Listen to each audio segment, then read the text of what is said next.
Mos syni, po flet Xhaxhai në dollap, tha futbollisti që kishte fshehur të dashurën brenda kur u kap mat. Influenceria ruse Nikki Shi regjistroi dhe postoi një video të momentit kur pa partnerin e saj mohumi nga Maleh me një grua tjetër në moshën 31 vjeç. Mohumi nga Maleh përjetoi përvojën më traumatike të jetës së tij si në aspektin personal ashtu edhe në atë profesional. Duke filluar nga aspekti sportiv, ansori Kamerunas si Dinamos Moskës, pa ekipin e tij kombëtar të dëshmonte të arrinte në finalet e Kupës së Botës për zonën afrikane, duke humbur 1-0 në gjysmëfinale ndaj Kongos. Nga Maleh hyri nga stoli si zëvendësues në minutën e 90 dhe në minutën e parë të kohës shtesë. Beba, mbrojtësi i Lille, shënoi golin e vetëm të ndeshjes duke dërguar Kongon në finalen ku e pret Nigeria. Megjithatë, mangthi për ansorin 31 vjeçar kishte filluar disa ditë më parë, teksa ai u bë lajm kryesor në Rusi, ku luan prej më shumë se 2 vitesh me Dinamon për arsye krejtësisht personale në muajt e parë të qëndrimit të tij në kryeqytetin rus. Nga Maleh filloi një lidhje me influenceren ruse Nikki Shi dhe çifti ishte bërë viral.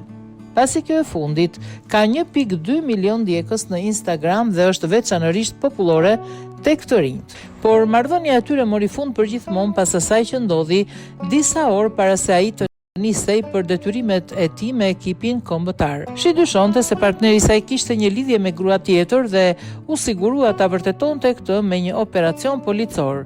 U regjistrua minut pas minute nga kolegët e saj. Influencerja ruse u shfaq papritur në apartamentin e partnerit të saj, i cili u përpoq ta pengonte atë dhe kolegët e saj tynin duke thënë fillimisht se Xhaxhai im është në shtëpi dhe se po fle.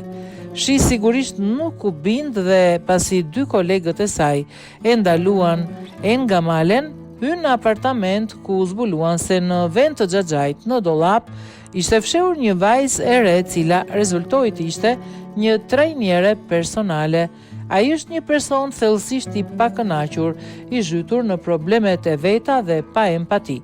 Ai as nuk tregoi keqardhje, as nuk kërkoi falje dhe dukej plotësisht i qetë, thashin për mediat ruse, me çështjen që mori përmasa të mëdha. Megjithse futbollisti shmangu çdo koment, por nuk ndodhi e njëjta gjë me trajnieren e cila e shpalli veten mikesh të tij. Isha vërtet në apartamentin e mumit, por marrëdhënia ime me futbollistin është ekskluzivisht miqësore dhe pas një dimension emocional apo romantik, tha ajo, duke theksuar se çdo element intimiteti ekziston vetëm brenda një marrëdhënie, tha Ekaterina, siç e raportuan media të ruse emrin e saj. Por askush nuk e besoi, ndërsa në të njëjtën kohë Dinamo e Moskës po pret kthimin e futbollistit për të dëgjuar shpjegimet e tij dhe më pas për të vendosur për dëmin e tij.